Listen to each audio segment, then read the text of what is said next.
Bonjour, bienvenue à une autre capsule vidéo de l'école de pêche à la mouche Modulus. Mon nom est Jean-François Lavallée et aujourd'hui on va parler de comment monter et démonter une canne. Donc, comment monter et démonter une canne à pêche? Vous allez me dire, c'est assez de base. Et vous avez tout à fait raison. C'est probablement la première chose qu'il faut faire pour pouvoir aller pêcher à la mouche. On va regarder toutes les étapes, donner quelques trucs qui, je l'espère, vont vous permettre d'être un petit peu plus efficace ou de prolonger la durée de vie de votre équipement. Donc, voici une canne dans son étui rigide, comme il s'en fait plein sur le marché. Les étuis rigides couverts de tissu ou tout simplement en métal. Première chose à faire, c'est pas compliqué, on dézippe le couvercle et on sort la canne de son étui. Maintenant, vous avez un étui en tissu. Il suffit tout simplement d'ouvrir l'étui, sortir les brins. Maintenant ici, petit truc, faites attention en tirant de ne pas aller trop vite pour ne pas arracher les guides ou les endommager. Puis constatez ici que j'ai une canne qui est faite en 4 brins.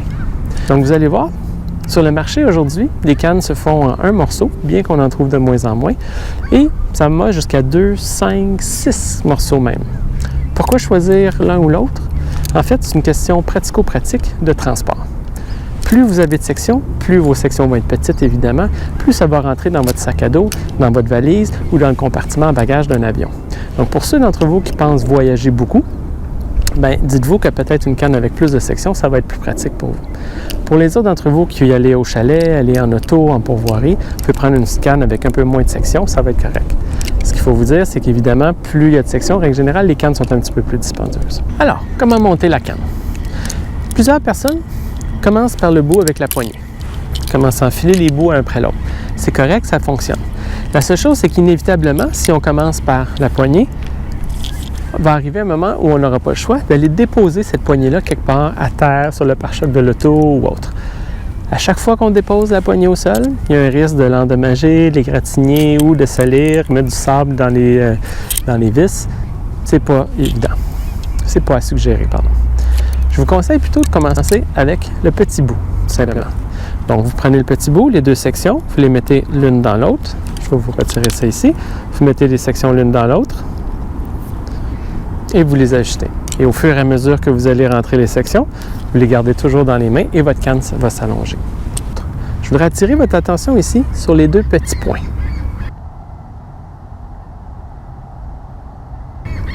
Ces petits points-là sont des points qu'on appelle des points d'enlignement.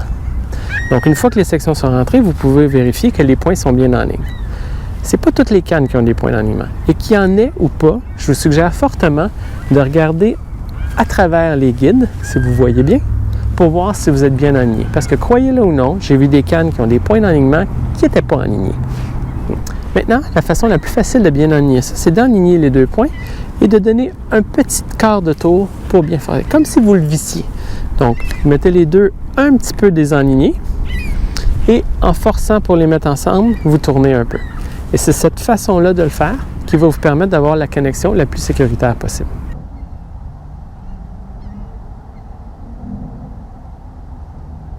Finalement, on met la dernière section, on rentre le bout, un peu désaligné, on pousse, on tourne et tout est bien aligné.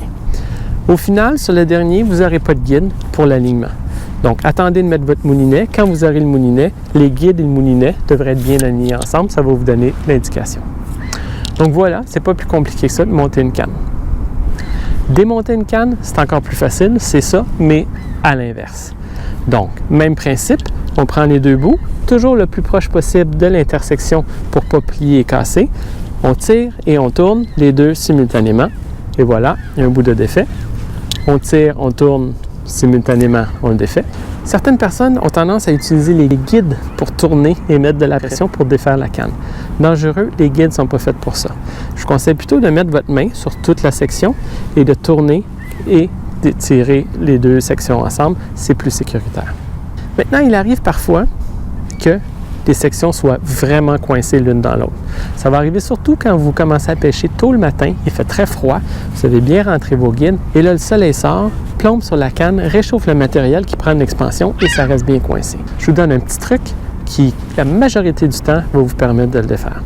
Au lieu de tirer avec vos bras, puis forcer fort, puis avoir la chance de tordre la canne, on va utiliser nos jambes pour faire ça. Vous prenez votre canne, vous la mettez derrière vos genoux, comme ceci, Et là, vous voulez tout simplement séparer vos genoux. Et vos mains sont à côté sur vos genoux, donc ils vont tout simplement se séparer naturellement. Donc 1, 2, 3, on sépare les genoux, hop, et voilà, ça sort sans aucun problème. Des choses à faire et ne pas faire, faites attention à ces petits bouts-là. Très fragiles en fait en bout de ligne, surtout si vous les déposez à terre. À chaque fois que ça va dans le sable, dans le gazon, vous risquez d'avoir un petit brin de sable, de gazon qui rentre ou qui se met sur le bout de la canne.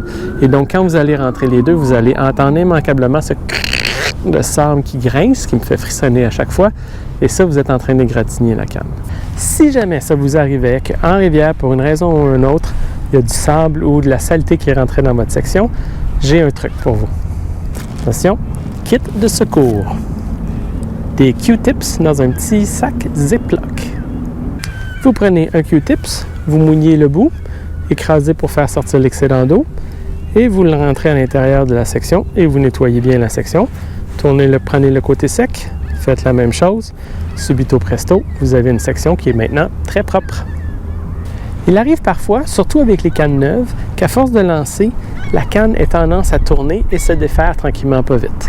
Et là, il y a un vrai danger de briser une canne parce que si on arrive presque à l'extrémité, dans votre lancer, avec la force du lancer, vous risquez de faire exploser cette section-ci. Donc, pour éviter ça, malgré le fait que vous alliez bien insérer ça, avec une canne neuve, on vous suggère de mettre un peu de cire. La majorité des manufacturiers vont vous vendre de la petite cire pour canne. Ça, c'est une boîte de Orvis qui doit avoir pas loin de 15 ans que je pense que j'ai acheté avec une de mes premières cannes. Et comme vous pouvez le voir, il m'en reste encore pour facilement une autre 15 années. Et donc, tout ce que vous avez à faire ici, c'est prendre la cire et la frotter doucement sur le bout de la section. Ensuite, prendre vos doigts et simplement frotter pour ôter l'excédent pour pas qu'il y ait de moton. Le fait d'avoir de la cire, quand vous allez insérer les sections l'une dans l'autre, elle va se réchauffer momentanément et assurer une très bonne connexion entre les deux. Si jamais vous ne vouliez pas dépasser les quelques dollars pour cette chose-là qui dure éternellement ou presque, vous pouvez toujours prendre une chandelle, ça va faire l'affaire. Ceci dit, je vous suggérerais de prendre une chandelle qui est transparente, qui n'a pas de colorant dedans et qui n'a surtout pas de petites pépites de brillant ou de choses comme ça pour ne pas endommager votre canne. Mais je suggère toujours, allez-y donc avec la cire offerte par le détaillant, c'est plus sécuritaire. Maintenant, pour ranger la canne, c'est très simple. On fait le processus inverse encore une fois. On prend la poignée, on l'insère dans la section de l'étui. Maintenant ici, je vous attire votre attention, on met la poignée vers le haut. Le principe étant que le gros bout va protéger les petits bouts. Donc, première section, la poignée vers le haut. Et la deuxième section, on met les petits bouts en haut. Petit bout en haut. Prochaine section, petit bout vers le haut. Dernière section, petit bout vers le haut. Et là, vous avez toujours la poignée, le gros bout, qui protège les petits bouts. Finalement, vous faites juste refermer l'étui, tourner et vous insérez à l'intérieur du tube. Autre petit truc, les gens ont tendance à forcer fort pour entrer ici, mais si vous avez le malheur d'accrocher un de vos guides sur le bord, vous risquez de le casser.